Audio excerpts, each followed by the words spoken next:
Hi, my name is doctor Riyaz అండి. I'm consultant neuro surgeon at RR hospitals అమ్మాయి కూడా.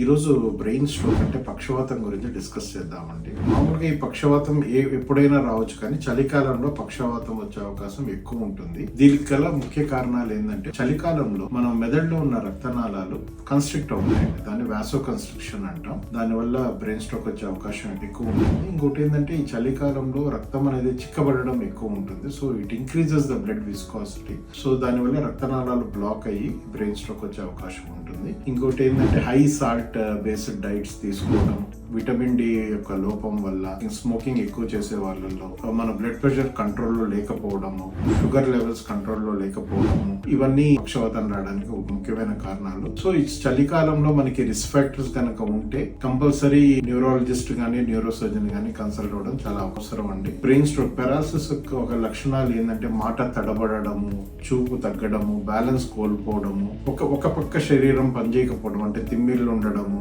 మొద్దుబారిపోవడం, ఇవన్నీ సైన్స్ ఉంటే మాత్రం ఇమీడియట్ గా మెదడుకి సంబంధించిన డాక్టర్ని సంప్రదించడం అవసరం అండి. Thanks for watching my video అండి. ఈ వీడియో మీకు ఉపయోగపడినట్టు అనిపిస్తే మీ ఫ్రెండ్స్ తో కూడా షేర్ చేయండి. Thank you.